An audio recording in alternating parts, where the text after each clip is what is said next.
Welcome back to Liberty Bites on the Think Liberty Network. I'm your host, William Gadsden. You can follow me personally on Twitter at William_Gadsden and follow Think Liberty on Facebook, Twitter, or whatever your favorite social media outlet is. Give us a follow and a like for updates on new episodes and more. Today I want to talk about a big picture philosophical worldview that I've touched on before, but I'm hoping to give you a more in-depth understanding of it in this particular episode. The worldview is that of solutions and trade-offs. Now, this is an idea that Dr. Thomas Sowell introduces in his trio of philosophical books, A Conflict of Visions, The Vision of the Anointed, and The Quest for Cosmic Justice. Now, the main idea here is that one vision, the titular Vision of the Anointed, assumes that choices and decisions at every level, from that of the individual to policy-level decisions affecting millions of people, can be made without incurring any kind of cost. But let's take a step back for a second and let's explore this idea of decisions themselves. On the level of the individual, every decision that you make incurs a cost, whether you think about it or not. Opportunity cost is a perfect example of this. As time itself is a finite resource just like anything else, the law of scarcity applies.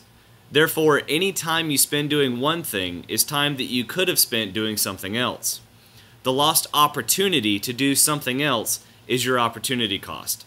As an example, let's say you have a big exam coming up. You know that in order to make an A on the exam, you're going to have to study for 4 hours.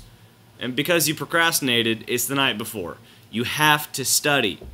But instead, you end up gaming for 3 hours before realizing that now you only have an hour left to study. So instead of making an A, you make a C. This example may or may not be drawn from personal experience. Anyway, your opportunity cost is that extra time studying instead of playing video games, and eventually the A you could have made on the exam. Opportunity cost extends to everything you do.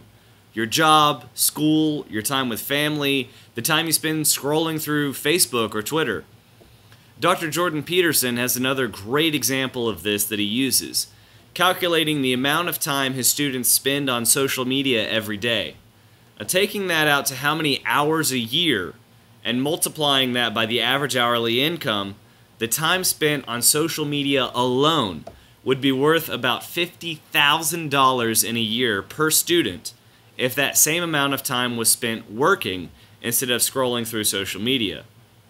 But before we get too far into the weeds here, let's get back to Dr. Sowell. He describes the principle of opportunity cost as the vision of the benighted. Now, this vision extends far past opportunity cost, however. As a worldview, it is one that sees the world as not only one of scarce, finite resources such as time, but also one that is fallen by nature, in which there is never a perfect outcome or solution.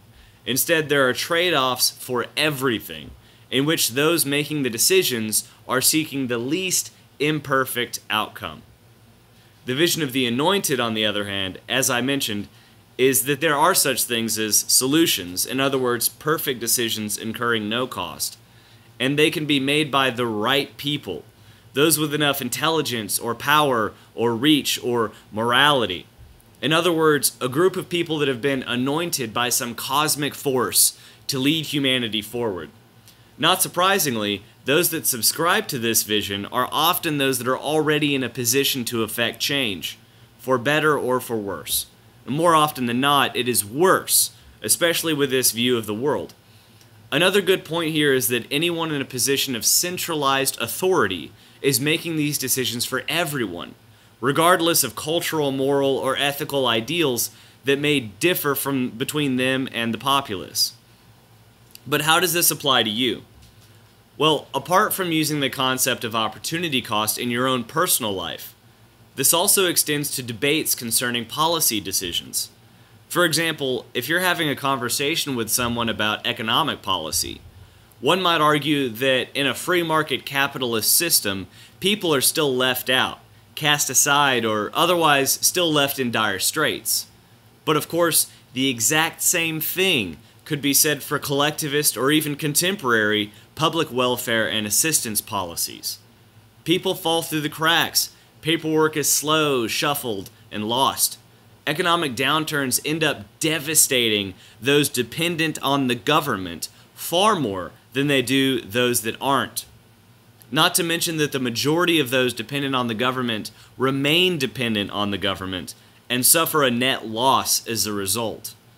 The question then is not which outcome dictates a perfect solution.